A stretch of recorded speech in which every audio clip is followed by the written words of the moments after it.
Welcome to the Einstein Forum. My name is Thomas Meaney. I'm a former fellow at the Forum. Today, our discussion will last about an hour. Noam Chomsky is a philosopher, a linguist, and an activist since his early youth. For several decades, he has been a leading critic of American power and capitalist exploitation. Susan Neiman is a philosopher, director of the Einstein Forum, and author most recently of Learning from the Germans, Race and the Memory of Evil.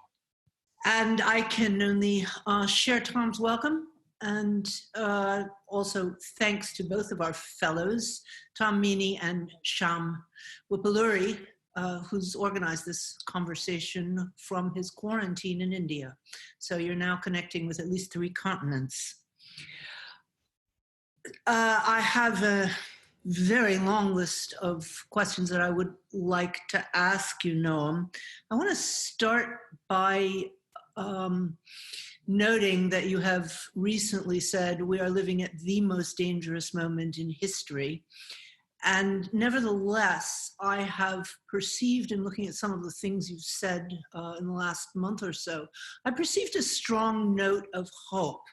I know that I'm feeling it, although one of the things that I liked very much is you're striking a Kantian note about hope. Hope is not a feeling, it's a moral obligation. If we stop hoping, the world will fall apart. If we keep hoping, we have a chance that it won't. And as you said, this is not a serious decision. Appreciate that very much. I wonder what you think about this take. I am getting my hope right now from this very extraordinary global anti-racism movement. And it's the first time that I can remember, first of all, it's larger than anything I can remember from the 60s, but it's the first time that I can remember a combination of genuine universalism, solidarity, and cultural diversity. And it has seemed for quite some time that the clash between universalism, which usually gets described as fake universalism, Eurocentrism disguised as fake universalism. The clash between that and tribal identities has threatened to split the left. And it seems to me that that is changing right now. I wonder if you share that view or if you disagree. I think that's a very important point. It's quite remarkable and unprecedented to see the outpouring of concern and engagement that was ignited by the George Floyd murder, but was plainly latent. There have been all too many killings, horrible beatings of blacks by police, case after case. And there have been reactions, but nothing remotely like this. The one case that was more or less like this was almost 20 years ago in Los Angeles, the brutal beating of Rodney King, which did lead to about a week of serious demonstrations. About 50 or 60 people were killed. George Bush, the first, who was president, called in federal troops to quiet things down. But it was Los Angeles where it took place. A little elsewhere, some support demonstrations, but really nothing. This time, almost instantly, all over the country. And it wasn't just police killing. It was probing into the deeper elements of structural racism, of discrimination, of the background for both police violence in a very violent society and the hideous legacy of 400 years of vicious repression. It's actually not the first case.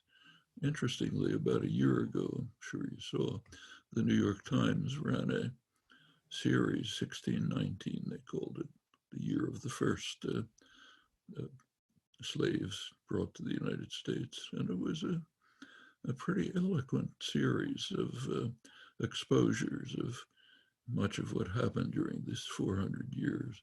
And nothing like that had ever happened before. And it was also a sign of, one of many signs of a kind of a rising consciousness and awareness. And when this event happened, it's as if a spark hit some kindling. It was all ready to blow up, and it did in remarkable ways.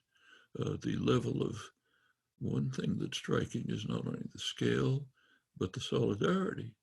There's a lot of white-black solidarity just coming straight from the grassroots. It's not from organized activists. Of course, there are people organizing the demonstrations, but people are coming from everywhere. And it has remarkable public support. Demonstrations never get big public support. This is like 2/3 of the population, way beyond what Martin Luther King achieved at the peak of his popularity, 63. The I Have a Dream speech was not like this. And as you said, it's started all over the world, and also looking at not just racism in the United States, but the British Empire. Let's take a look at that. Let's tear that apart. Look at it, the horrors that were perpetrated, French atrocities in Africa, on and on, everywhere. So it's somehow a global reaction to maybe a counter reaction to the move towards what are called illiberal democracies, xenophobia and racism. That's been happening. Now there's a counter development, and it's even has a chance of becoming institutionalized. Hasn't been much publicity, but there's a interesting and promising development taking place of what's called the Progressive International, which had its first public announcement a couple of weeks ago, having its first general meeting in September in Iceland.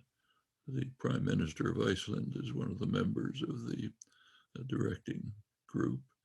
It's an effort that was initiated by the Bernie Sanders movement in the United States, by Yanis Varoufakis and his DiEM25 movement in Europe, which has been organizing transnationally in Europe to try to salvage the parts of the European Union that make some sense and to overcome the very serious flaws that are threatening to tear it apart.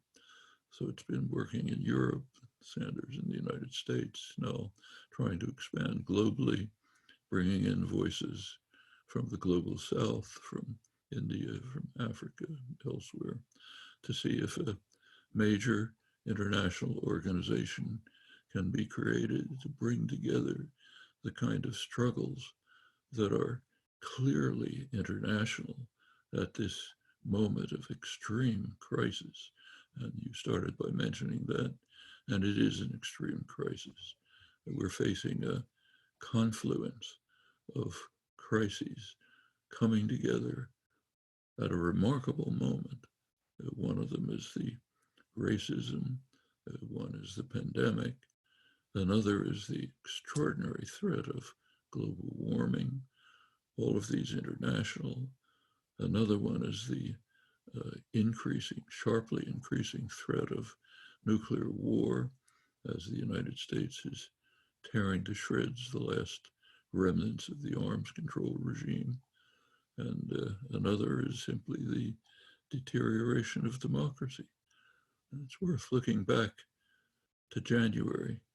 As you all know, every January, the Bulletin of Atomic Scientists brings together a group of distinguished scientists, political analysts, try to give an assessment of the world security situation. They encapsulate this in the doomsday clock, setting the minute hand a certain number of minutes away from midnight. Midnight means termination, it's finished.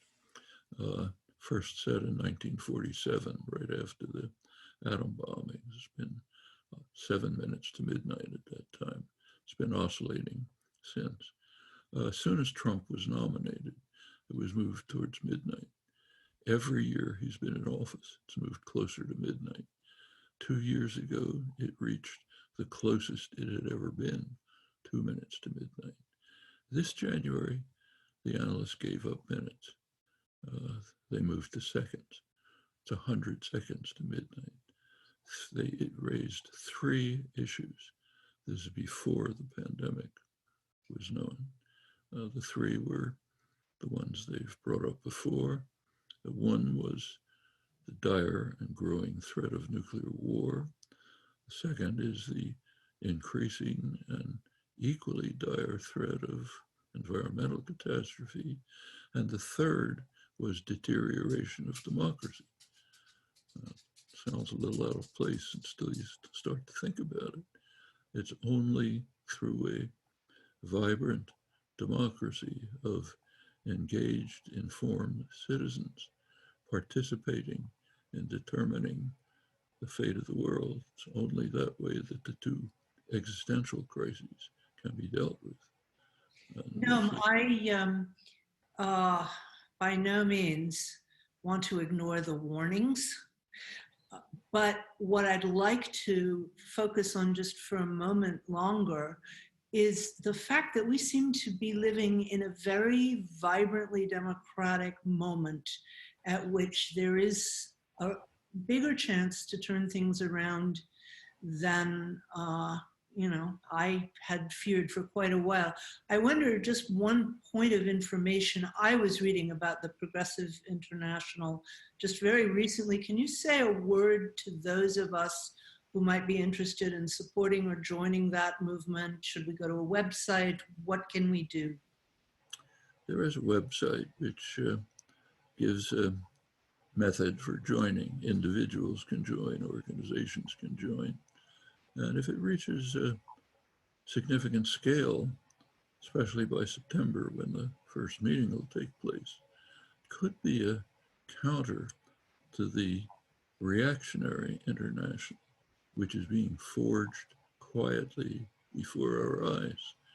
And you're right that this is a moment of hope, but we should remember that there's a major struggle taking place all over the world as to what will the outcome be of the pandemic. It's pretty awful. It's having a terrible toll, but it will be overcome at terrible cost. And the question is, what world will emerge from it?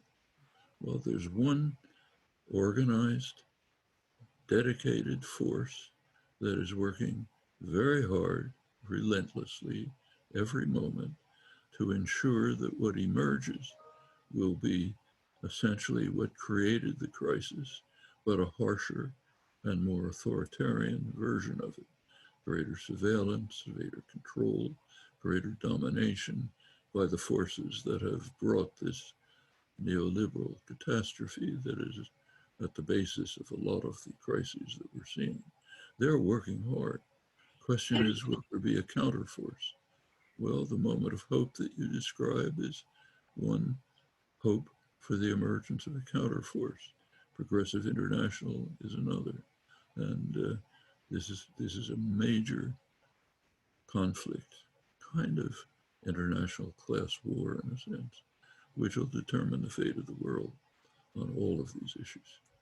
So here's a question about neoliberalism. One of the things I think we've learned since the 60s is the incredible power of capitalism and its ability to commodify everything. And of course, one of the things that's happening in these anti-racist movements is that various companies, of course, are coming out with slogans and in some cases even money and things that are a little more than symbols, although it's easier to retire Aunt Jemima than it is to change the police structures. What are ways in which we can use the force of this system that we're still embedded in to make sure to hold their feet to the fire so this doesn't just become another excuse for rebranding. I'll give you an example. I spent half a year in Mississippi when I was researching my book, what Bob Moses, the great community organizer, called The Heart of the Iceberg. And it was just a couple of years ago, there was no end of debates about the flag. I knew students who'd been beaten up by Klan members when they tried to take the flag out of the University of Mississippi. It just seemed it was going to be the last state to go. Last Saturday, whenever that was, 3 days ago, the legislature voted to take down the flag, and it wasn't even a close vote. But what clearly played a role is Mississippi's second religion after Christianity is football. And when the college sports industry said we could take away your hosting privileges, suddenly the legislature fell. It was bad for business. And I'm my own view, and when I talk about the Germans as an example that other nations have to learn from, it's not that I think the Germans did everything right. On the contrary, nor do I think, because I know too much about the history, that they fell down on their knees asking for atonement. They made steps in the right direction for a mixture of motives, many of which weren't particularly good, but they got to a better place. And my question that I keep having is, we can't dismantle neoliberalism all at once. Can we use it in ways that it doesn't use us? Sure. First of all, we have to understand what's happening and not be tempted to join into the co-optation, and then use whatever measures we have, if they're offered by corporations who are trying to rebrand. Use it if you can, but understanding exactly what they're up to. In fact, if you want to see a very clear example of this, prior to the anti-racism demonstrations, was back last January again. A very striking example of what's going on. Every January, the people who refer to themselves as the masters of the universe gather in Davos, Switzerland, at a fancy Swiss ski resort, so they can go skiing and talk to each other about how wonderful they are and so on. CEOs of major corporations, top media executives, famous personalities and so on. It's the kind of dazzling Davos show. This last January was different, strikingly different. There was a new theme. The theme was, look, the peasants are coming with their pitchforks. We've got to do something. We have to recognize that we've done things that are wrong in the past. We recognize that. We're gonna change direction. We're not gonna just work on the basis of greed and profit for the rich and the corporate sector. We're going to be concerned with the stakeholders, the working people, communities, all you people out there. So you can put down your pitchforks. We've become humanistic. We have a pleasant, pretty face.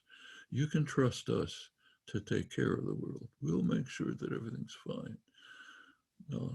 They were concerned with what they called reputational risks. They're causing trouble for us. They're making banks look bad because they fund fossil fuel industries. So we'll give some money to the Sierra Club and we'll show you how wonderful we are. Of course, nothing changes. This is an old story. Now, those of us who are old enough before the 60s can remember in the 1950s, there was a campaign to advertise what was called then the soulful corporation. The corporations are no longer merely aiming at profit and greed. They're going to be soulful and humane. You can trust us. That was the 1950s. We see it constantly. That's the rebranding you're talking about. There was a group of about 150 top executives in the United States who issued a manifesto about that time with essentially the same message. We realize we've done the wrong things. We now understand, put your faith in us. A very dramatic moment at the Davos meeting was the keynote address. Of course, Donald Trump. They had to invite Trump to give the keynote address. They don't like him. His vulgarity, his obscenity, his antics, they conflict with the image they're trying to project of humanistic concern. So they don't like him at all. They gave him a rousing applause. Why? Because he understands something they understand, which pockets to fill with dollars. And as long as he understands that, they'll tolerate the vulgarity and the antics and so on. And that's the bottom line for the Soulful Corporation, for the new Humanistic Corporation, for the branding.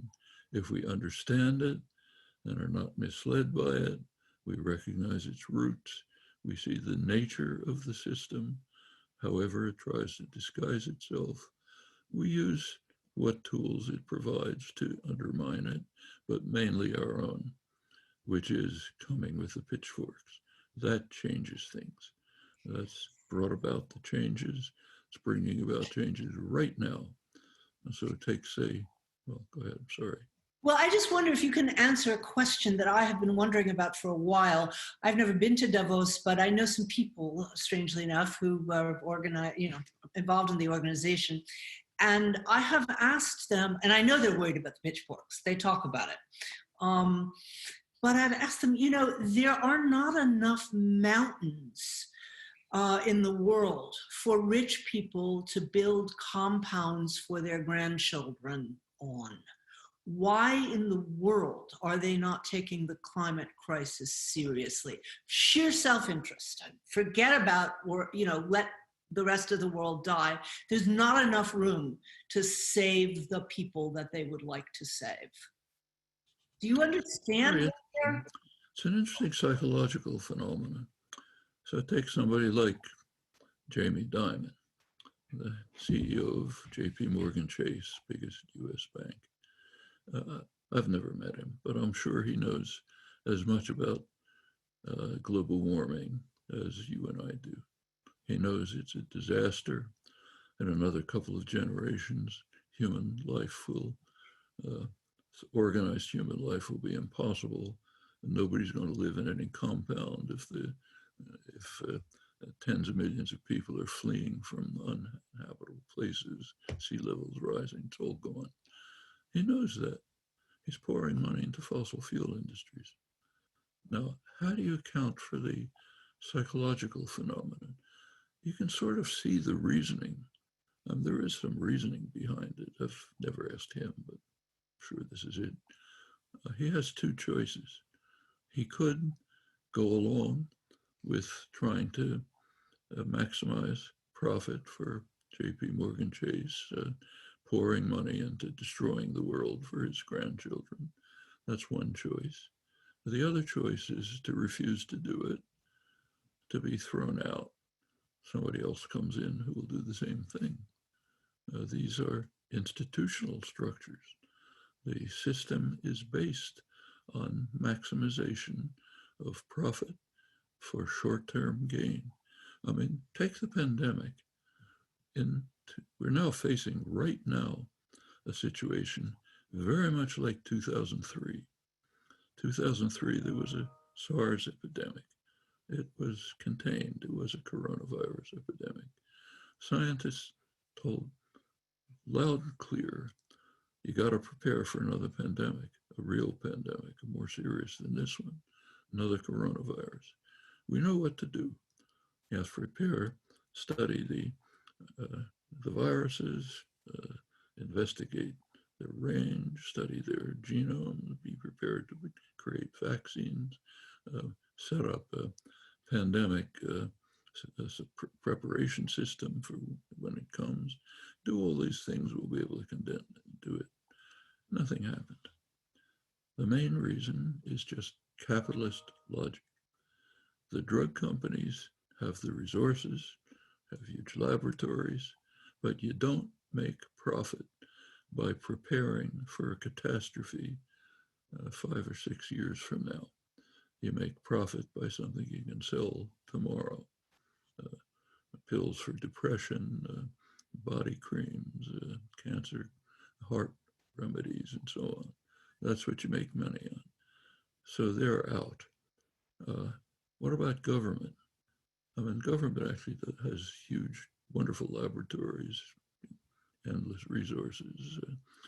Government actually does most of the risky, creative work for vaccines and drugs anyway. Then they hand it over to private corporations for adaptation to the market profits. So why doesn't government step in? Here we have the neoliberal hammer. Government is the problem, not the solution. Ronald Reagan's famous statement, meaning we have to reduce the role of government, which has a very severe flaw. It's partially influenced by the population. So we have to get rid of that, transfer decisions over to completely unaccountable private tyrannies, which are dedicated solely to greed. Then everything will be fine. So government is out. It's just asking for a catastrophe. We're facing the same thing right now. Scientists are saying the same thing. Sooner or later, we'll emerge somehow from the pandemic. Others are coming. They'll be worse. So far, we've been lucky. The coronaviruses have been, some of them, like this one, COVID-19, have been highly contagious, but not terribly lethal. Others, like Ebola, were terribly lethal, but not highly contagious. What if one comes along which is both? Well, there are ways to prepare for that. We have to add to the logic of capitalism, which is lethal, the neoliberal plague, which intensifies it by removing the role of government. We have to add to that the malevolence of particular groups and individuals. Like just take the United States, most important country. Right now, it's the epicenter of the pandemic, worst of anywhere. You take a look at the statistics in late March. Europe and the United States were virtually identical in the number of cases and deaths. Since then, if you look at the graphs, Europe has sharply declined. The United States has stayed stable. It's now about 5 times the level of Europe. 4% of the world's population, 25% of the cases, probably undercounted. That's malevolence. It's not the logic of capitalism. And that helped bring us to this situation. Although government was pretty much excluded by the neoliberal plague, nevertheless, there were some things that could be done. And in fact, in East Asia, they were done. They were pretty much ready for it, have the situation pretty well in control, East Asia and Oceania. Even in the United States, there was a presidential scientific advisory board set up by first George Bush. Obama called it into session the first couple of days he was in office. He asked them to prepare a pandemic preparation program.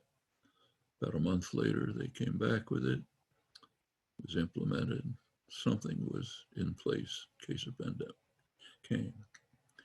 4 years later, Donald Trump was elected. First couple of days in office, dismantled the whole thing. Science doesn't exist. His guru, Rush Limbaugh, says science is one of the 4 corners of deceit, based totally on deceit. Let's get rid of it. That was dismantled. There were programs with US scientists working in China with Chinese scientists on the very dangerous work of trying to identify coronaviruses that are mostly deep in caves with bats and so on. But they're working on it to try to, there's a major institute of virology, Wuhan Institute in China, which is the main study of this. So they're all working together trying to prepare for it. Trump canceled them all out. In fact, during the pandemic, he canceled an ongoing program of scientists working with Chinese scientists because they were daring to work with the Wuhan Institute. And part of, I mean, since he is clearly responsible for the deaths of tens of thousands of Americans, you can't let that be public. So he's flailing around desperately to find somebody to blame. The World Health Organization, China, so there's a big yellow peril campaign. And just the fact that they were working with the main Institute of Virology to try to understand what's going on was enough to cancel the program. This is a unique form of malevolence that the world has not seen in the past. Really something. I have a question I want to ask you about Trump, but before we get to that, you've had a lot to say about the logic of capitalism. I'm wondering if we could talk for a little bit about socialism, which Bernie Sanders has succeeded, and I agree with you that his movement has not been a failure. He's succeeded in removing the stigma from the word socialism, at least for that proportion of the American population that's under about 40. But you've also said that you don't consider him a socialist. And I find myself in many situations trying to explain both to Americans and to Germans, actually Bernie Sanders' program is to the right of Angela Merkel's. If you look at actually what he's calling for, no Christian Democrat in this country would accept the bare minimum of social rights that, you know, he's demanding that we have in the world's fourth largest economy.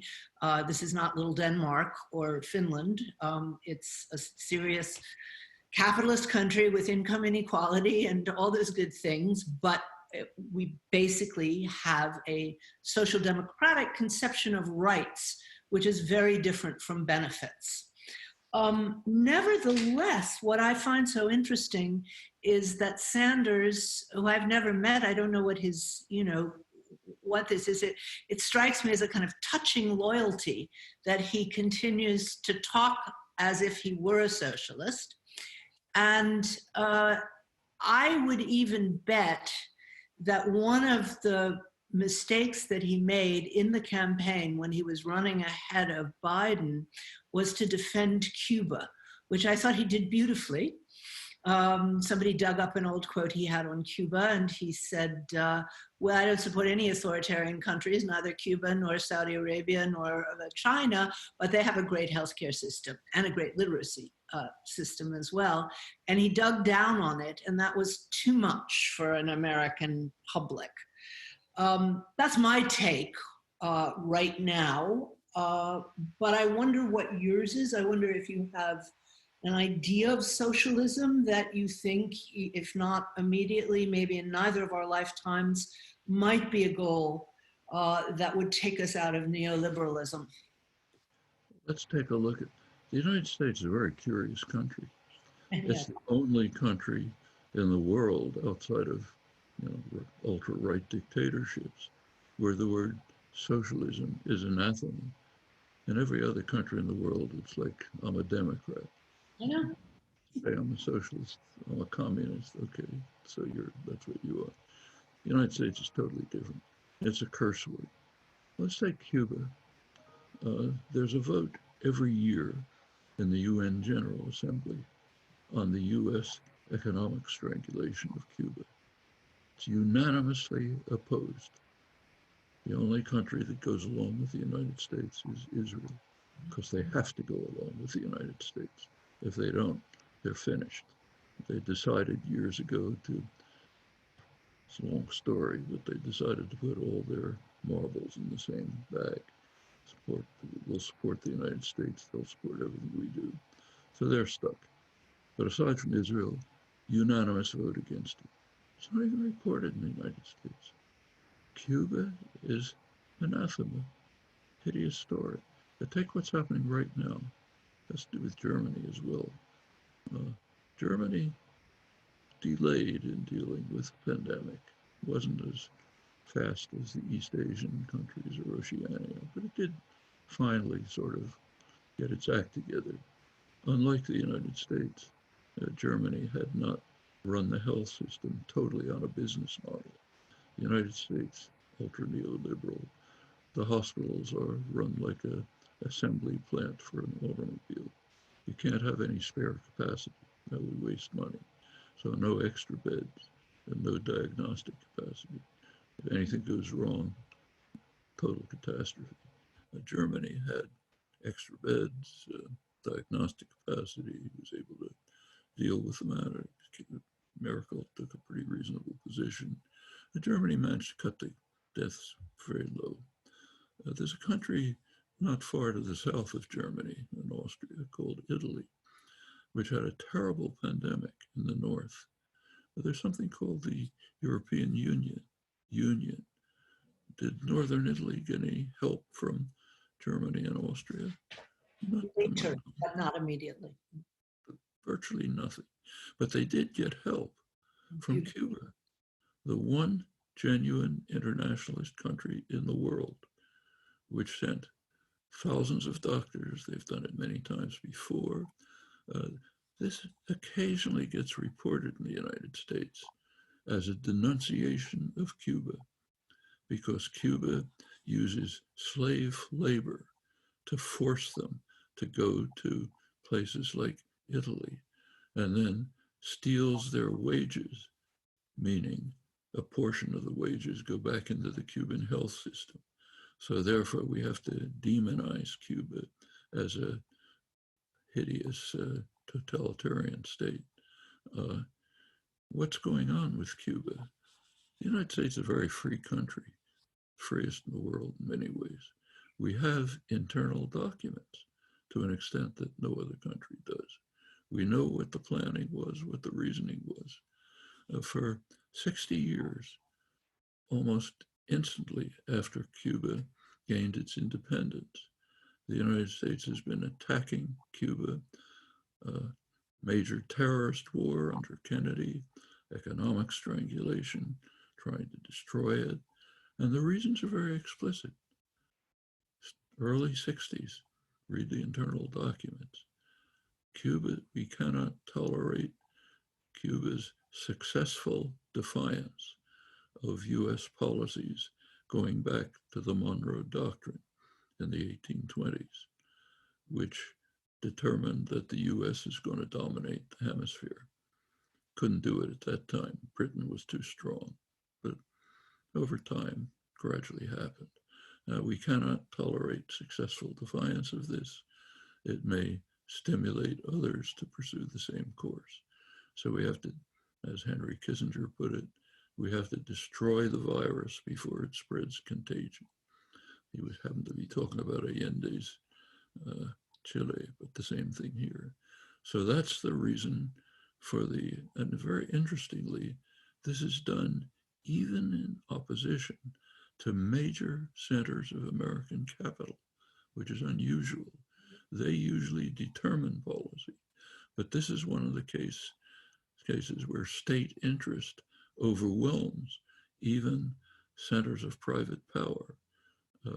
The biotechnology industry and the medical industry would very much like to have better relations with Cuba, which has a flourishing biotechnology industry. They would like to be involved in it. No, you can't. We have to destroy Cuba. Agribusiness would like to get in. Sorry, great market for them. Sorry, you can't. We have to destroy this virus. It's a very striking example of how foreign policy actually works. A lot of it works that way. But we have to demonize Cuba when it is the one genuine internationalist country in the world doing in Italy what the European Union didn't do. That's it's done many other places. I am going to interrupt you because I'm seeing people raising hands, and I have a couple of quick questions that I want to get in before I turn. one comment about Sanders' socialism. Just Well, one, yeah, please. You wanted to say something about that, or because I have another? Just for 1 minute, take a look at his major programs. There are two major programs. One is universal health care. Can you think of another country that has, okay. The other is free higher education. Can you think of a country that has free higher education? Okay, those are the main programs. In the United States, that's called radical. Too radical for the American people. We can't go that far. Well, that tells you something. You look at the OECD measures of social justice. The US is down at the bottom with Turkey and Greece. I live in Europe. Super neoliberal business-run society. Very free, a lot of virtues, but as far as the socioeconomic order is concerned, overwhelmingly business-run. What Sanders is doing is saying, let's become a normal, mildly social democratic society. That's called radical. It has nothing to do with socialism in any of its early interpretations, like worker control of production and so on. I thoroughly agree, and I agree with you about Cuba. I had the good fortune to go to Cuba, and it was enlightening. I want to ask you briefly about another socialist-led place that you've spoken about recently, Kerala. And I found it extremely interesting that the first report I read about the fact that Kerala has done so much better dealing with the pandemic was, of course, in New York Times style. It was all about the Minister of Health, who's been nicknamed the Corolla Slayer. I'm sure she's an impressive woman, but it was all about her personally. Then I looked at The Guardian. The Guardian actually did note that Kerala has for years been run by a coalition of left-wing parties led by the communists, and that their healthcare and literacy is higher than anywhere else in India, and that the minister in question was happy to be interviewed, but she wanted to talk about policy and not about her personality. Can you just say a little bit about what you know about that situation? Because I'm further away from it probably than you are. It's a very interesting case. I actually spent some time there about, must have been 15 years ago. I've spent a fair amount of time in India. The poverty is hideous. I mean, the combination of extreme affluence and miserable poverty is just shattering. Not in Kerala. Right. You drive in Kerala, it's not a rich country. It's a relatively poor state of India. But you see people sitting in front of coffee houses, reading newspapers, there's a cooperative mutual support system, which is beyond anything in India. You go to Tamil Nadu, the next state right above it, radically different. This has been going on for a long time. And as The Guardian reported, it's been led for decades by either the Communist Party or other left-oriented parties. And it's created a situation in which when the pandemic struck, was possible to deal with it. The support systems were in place. And the minister, who is indeed a very impressive person, was able to take command, but also with support. It's not enough to pass rules. People have to be ready to accept them, to act with them, to have trust, to support each other, and so on. Take, say, Britain, 350 years of democracy. You take a look at the Constitution. I think it's about a dozen words or so. It's based on trust and good faith. And take that away, the whole system collapses. Actually, that began to happen in England under Boris Johnson when he prorogued the parliament to ram through his version of Brexit. And it's happening in the United States dramatically. But in Kerala, it was sitting there. It's kind of like other things that have taken place. Like take the anarchist revolution in Spain in 1936. It's very impressive. It was crushed by the communists and the fascists by force, but it was very successful what was going on. It didn't spring up out of nowhere. It sprung up out of 50 years of education, activism, effort, trials, successes, failures. It was in people's heads. When the opportunity came, put it into operation. And I think going back to the Black Lives Matter demonstrations, I think this is beginning to put things into people's heads about how we can create a different world. You look at the explicit demands, they're mostly about changing the police, which is important, but they go much deeper than that. So why is it that, say, when Trump recently eliminated regulations on air pollution, so let's have more air pollution. This is in the midst of a respiratory lung disease, which is amplified by air pollution. Who suffers from it? The people who are so poor that they have to live near the polluting plants. Who are they? Blacks and Puerto Ricans. Every aspect of it, so they'll be the ones who'll die from the increased pollution, which, as I say, exacerbates the effect of the pandemic. Every area of the society you look at, you see this. And this is coming to be recognized. It's not just race, it's class, it's structural violence, it's lots of issues that have to be dealt with.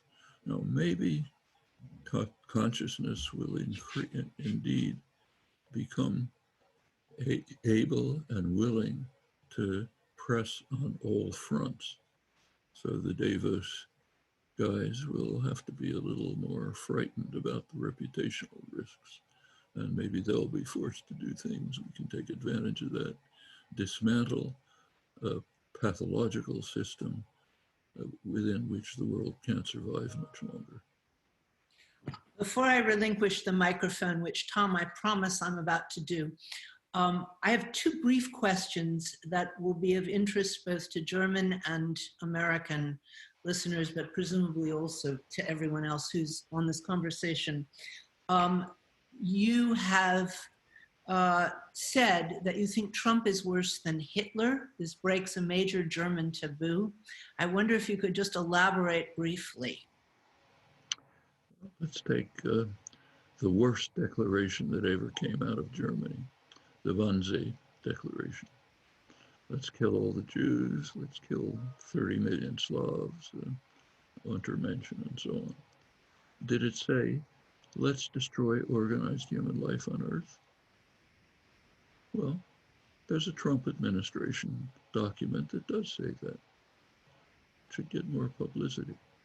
One of the Trump bureaucracies, the National Transportation Administration, did an extensive environmental study, a couple hundred pages, very detailed and competent.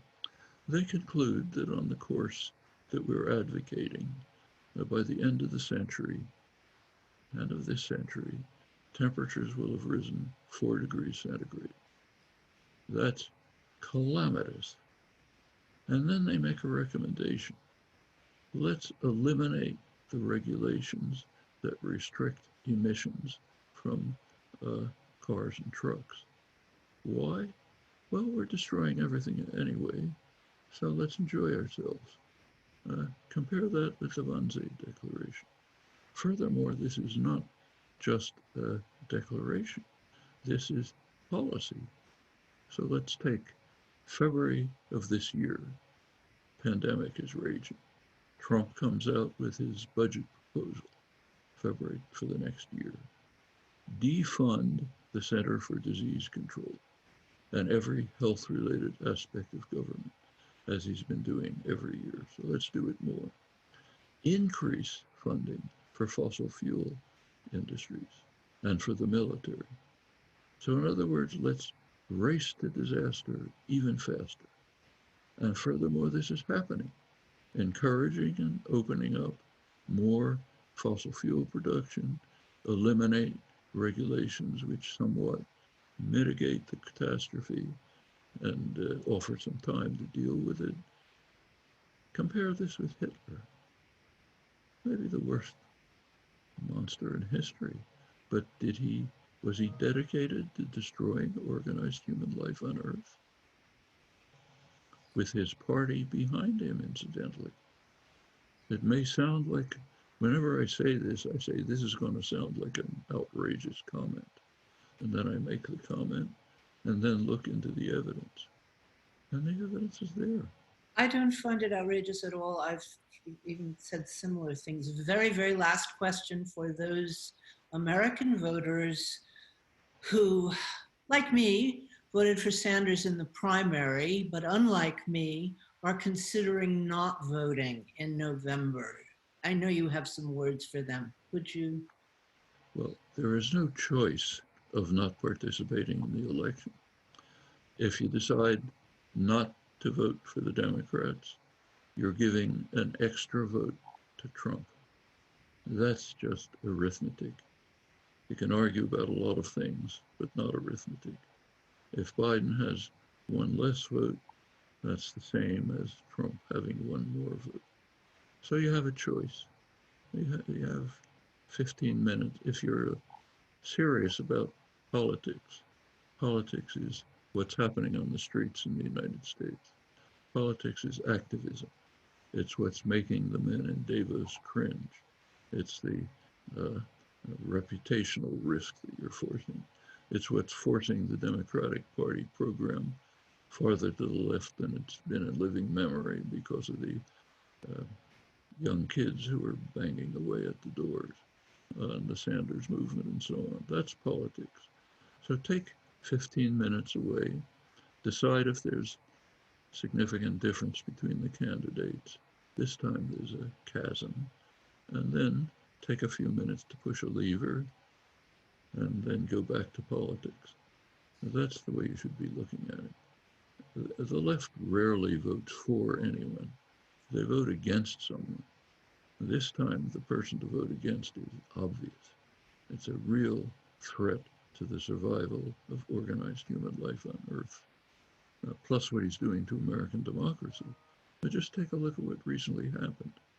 The most recent act was to fire the attorney of the Southern District of New York. Why? Because he was investigating the swamp that Trump created in Washington.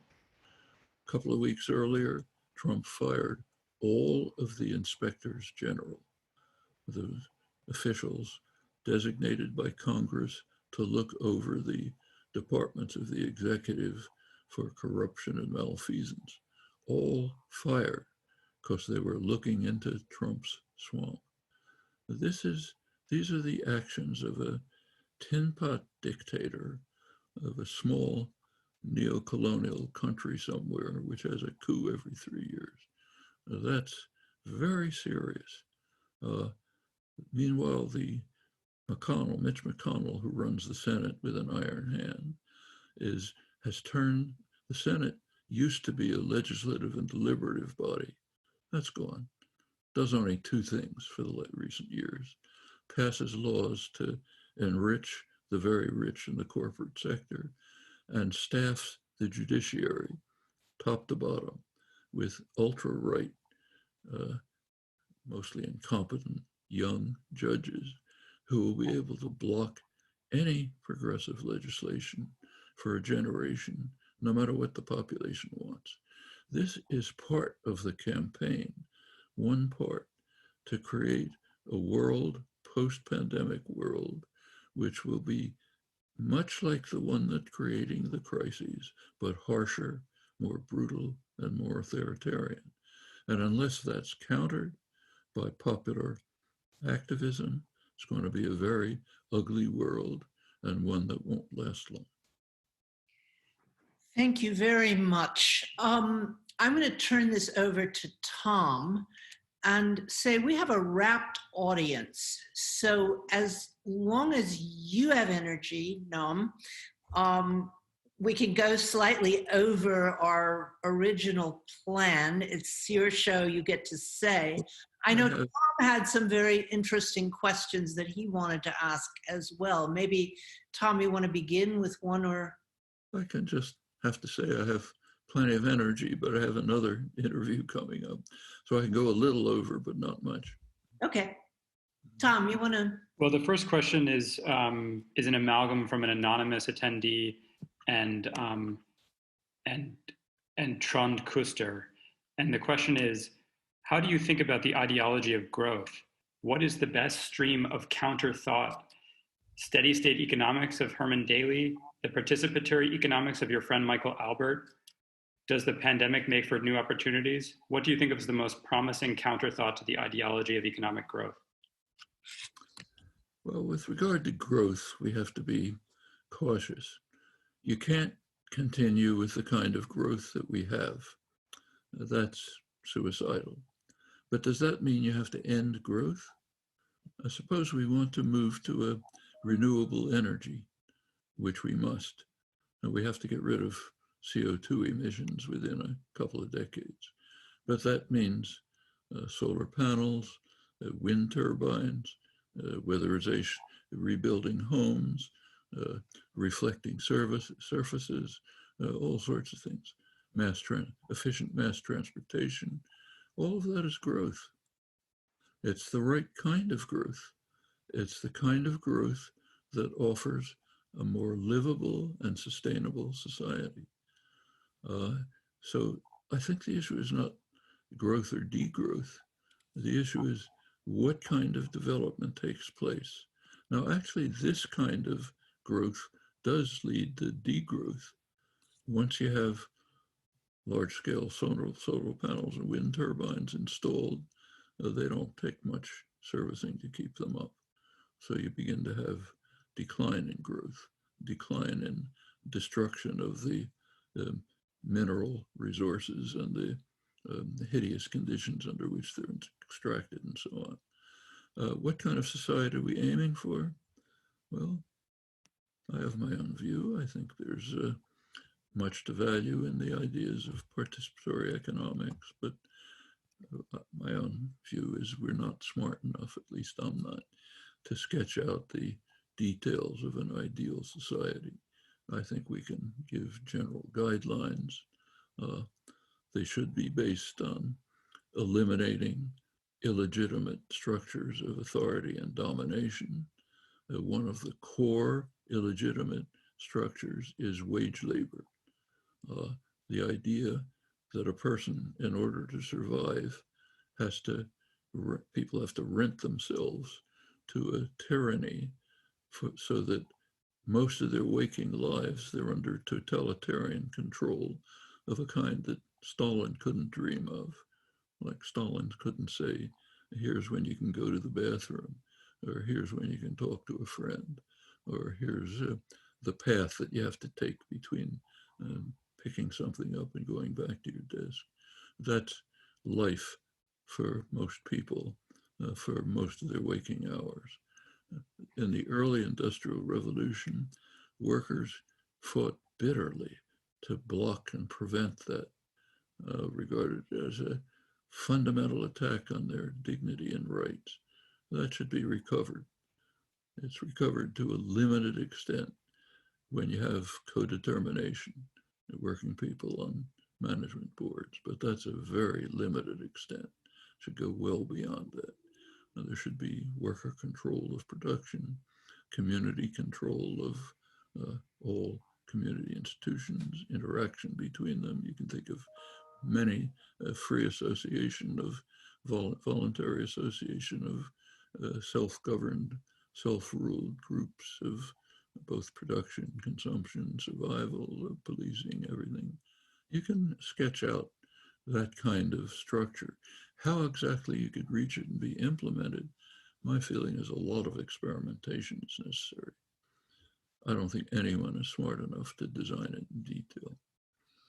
I think Karl Marx went too far in refusing to say anything about future society. He just said, you take a look at all of his works, there's a couple of sentences scattered around about a post-capitalist society. He says, we'll leave it to the liberated working class. that goes too far, I think.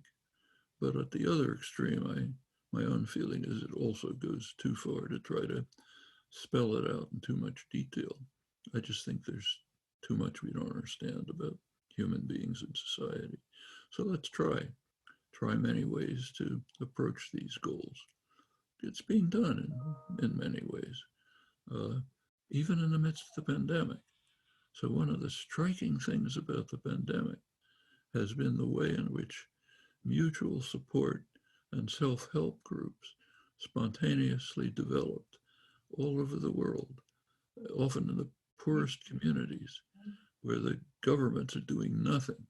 I mean, one of the most spectacular examples is in Brazil, which is in the hands of a Trump clone, maniac who's destroying the society, doing nothing. In Rio, the favelas, the slums, are hideous places. I've been there. People crammed together, no water, no jobs, terrorized by crime gangs. The government refuses to do anything about the pandemic, but a group took over the crime gangs that had been terrorizing the favelas, moved in to organize them, to try to distribute food and water, to impose some kind of social distancing. In other areas, groups of people in the community just started to do it.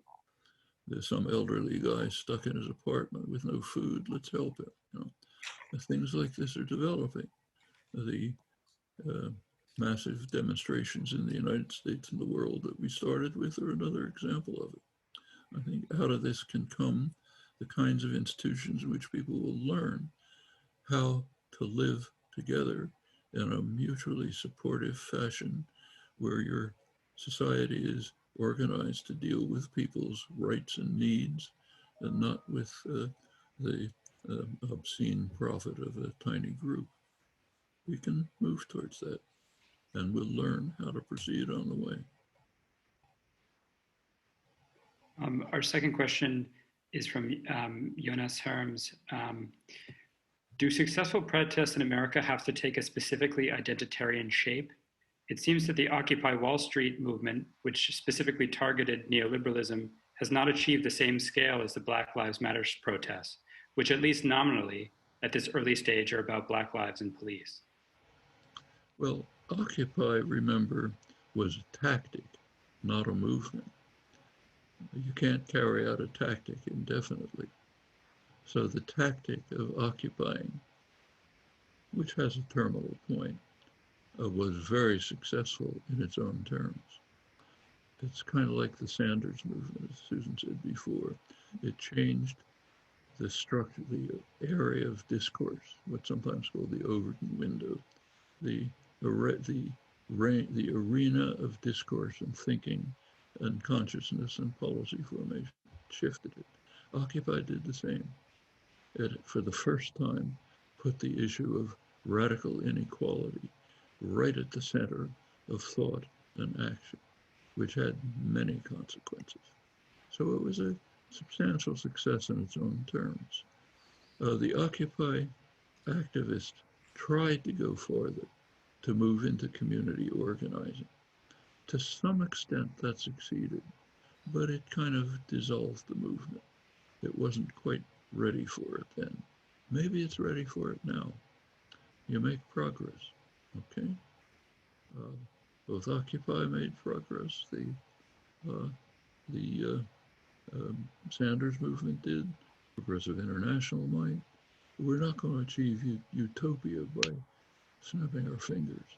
We can make moves towards a better world.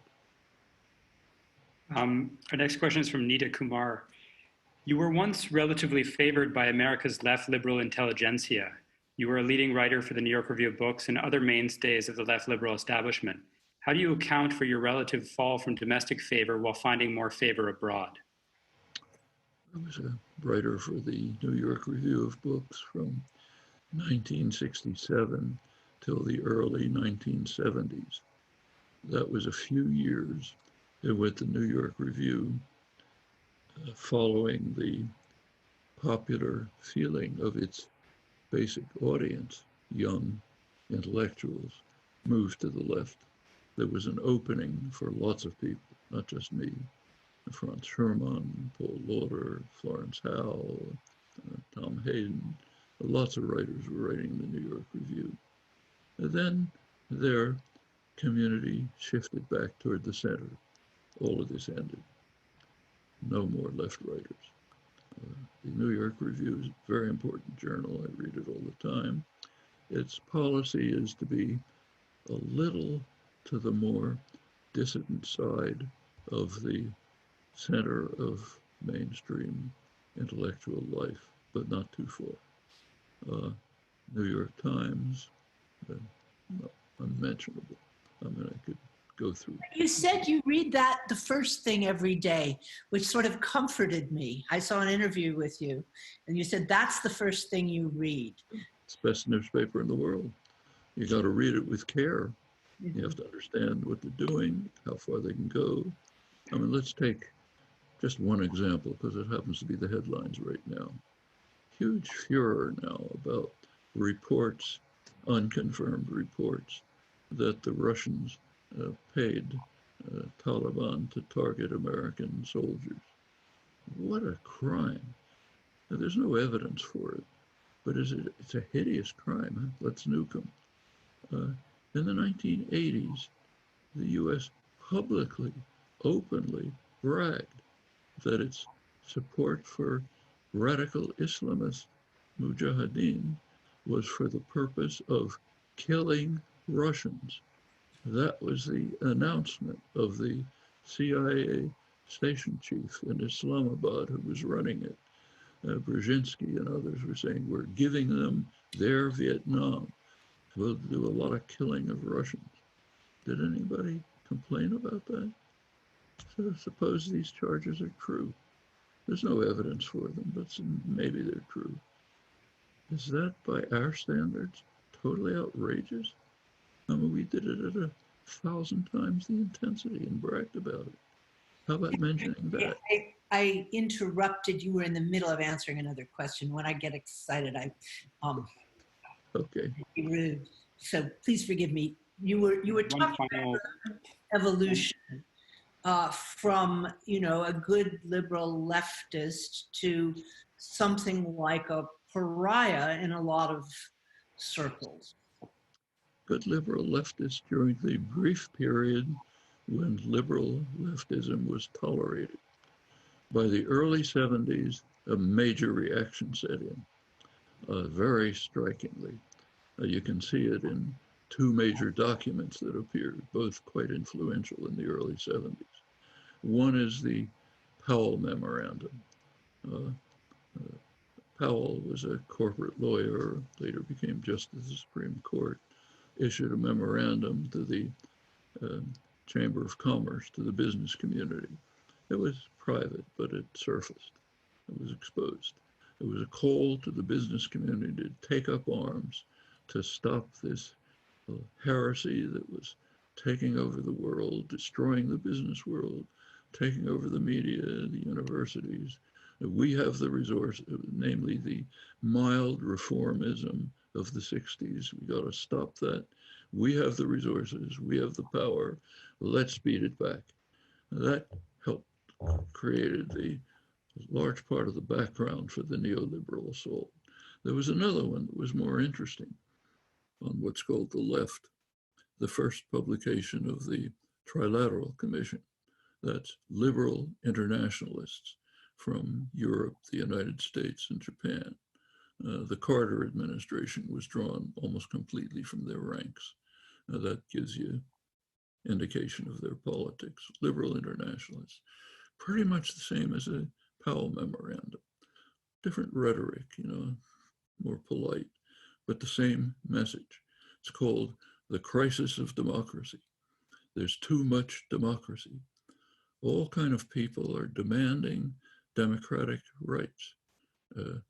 Women, blacks, young people, old people, working people, farmers, just too much pressure on the state. They can't meet all of that. We have to have more moderation in democracy. They have to go back to passivity and moderation. so that democracy can function. We know who it's run by. That's the liberals. They were particularly concerned about the universities, what they called, I'm quoting, the institutions responsible for the indoctrination of the young. They're not doing their job. That's why you have these kids running around in the streets. We have to have better indoctrination of the young, okay? That's the liberal side of the spectrum. That leads to the shift towards the neoliberal takeover, both in policy and in the intellectual climate. Now, the left didn't die. It just went off in other directions. So, for example, during the 80s, this doesn't get reported, it's too dangerous, but the most powerful anti-imperialist movement in history developed in the United States in the 1980s. It developed a lot of it in rural America, evangelical churches, small towns. The first time in history that a major popular movement developed, which not only opposed imperial atrocities, but went to live with the victims, to live with them, to help them, to try to protect them from the atrocities their own government was carried out. That's what happened in Central America. Tens of thousands of people, right from mainstream America. I would be talking in rural churches in Kansas where people knew more about Central America than academic experts, because they'd lived there and worked with the people to try to protect them against the terrorist wars that the United States was carrying out. Well, this doesn't get reported for obvious reasons. You don't want people to understand things like that. But it happened, and it's part of the general change of consciousness, which we now see erupting on the streets.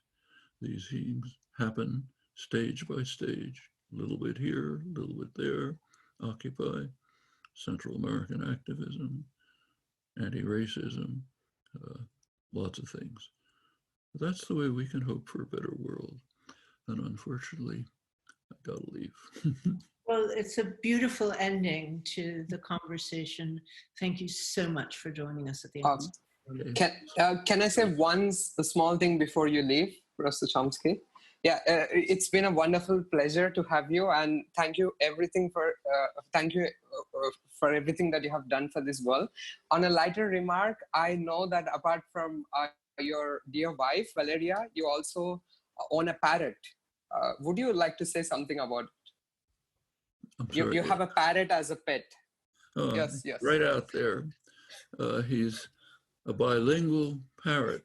My wife Valeria is Brazilian, so she's teaching him Portuguese. And if we could get him to perform, he could say in Portuguese, I won't try to repeat it, sovereignty to all the people of the world, in perfect Portuguese. Or he can say, down Gus, telling my dog to get down and stop bothering us. Beautiful ending. Thank you for joining us. Okay.